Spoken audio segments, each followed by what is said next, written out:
അമ്മേ, അമ്മ കരയാണോ? എല്ലാം ശരിയാവും അമ്മേ. എന്തിനാ കരയണേ? ഇത്ര വർഷമായി മോളെ അമ്മ ഇങ്ങനെ അനുഭവിക്കാൻ തുടങ്ങിയിട്ട് ഒന്നും ശരിയാവാൻ പോകുന്നില്ല. അമ്മേ, അമ്മയല്ലേ പറയാറ് നമ്മുടെ കൂടെ പുണ്യാളനുണ്ടെന്ന്. നമ്മളെ പുണ്യാളൻ കാത്തോളൂ അമ്മേ. ഒരു പുണ്യാളിനും നമ്മളെ കാക്കാൻ വരില്ല മോളെ. അമ്മയ്ക്ക് ഇങ്ങനെ ഒരു പ്രതീക്ഷയില്ല. ഇനി നമ്മുടെ കാര്യങ്ങളൊക്കെ തീരുമാനിക്കുന്നതേ അമ്മയാ. അമ്മയ്ക്ക് അറിയാം എന്താ ചെയ്യേണ്ടതെന്ന്. അമ്മ ഇങ്ങനെ കരയല്ലേ, എനിക്ക് വിശക്കുന്നു. അമ്മ പോയി ചോറെടുത്തിട്ട് വാ, നമുക്ക് ഒരുമിച്ചിരുന്ന് കഴിക്കാം.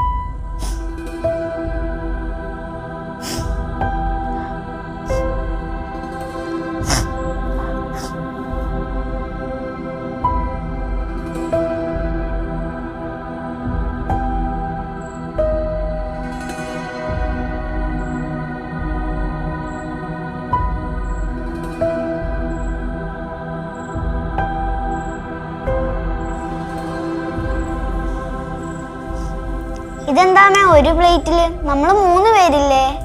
അമ്മയ്ക്കൊരാഗ്രഹം, ഇന്ന് എനിക്ക് 2 പേർക്കും വരുത്തരണമെന്ന്. അമ്മ വരുത്തരാം. അമ്മ ഞങ്ങൾക്ക് വരുത്തരുന്നില്ലേ? അമ്മയ്ക്ക് അതുപോലെ ഞങ്ങളും വരുത്തട്ടെ.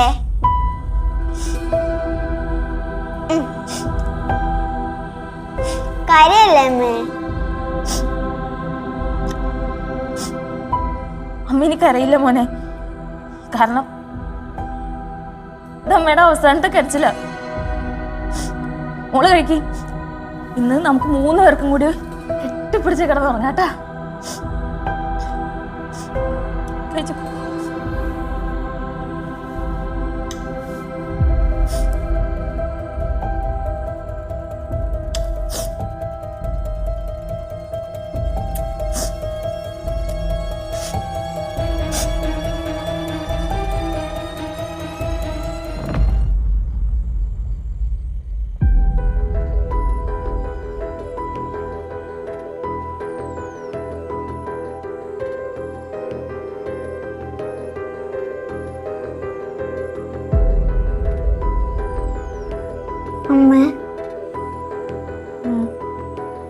അമ്മ കരയാണോ?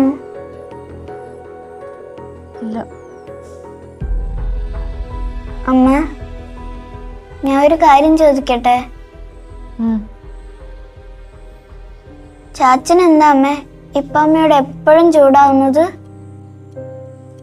അമ്മയ്ക്ക് അറിയില്ല മോനെ, ചാച്ചൻ അങ്ങനെ. അല്ലെങ്കിലും ചാച്ചനിപ്പോ ഞങ്ങളോടൊന്നും മിണ്ടാറില്ല.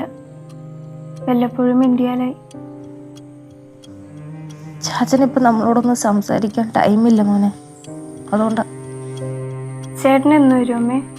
ചേട്ടനെ കണ്ടിട്ട് എത്ര നാളായി? ഉടനെ കാണാം, എല്ലാവരെയും കാണാം. നമ്മൾ സംസാരിക്കാതെ കിടന്നുറങ്ങും. രാവിലെ പള്ളിയിൽ പോണ്ടേ? ഇനി രാവിലെ പള്ളിയിലും പോണോ?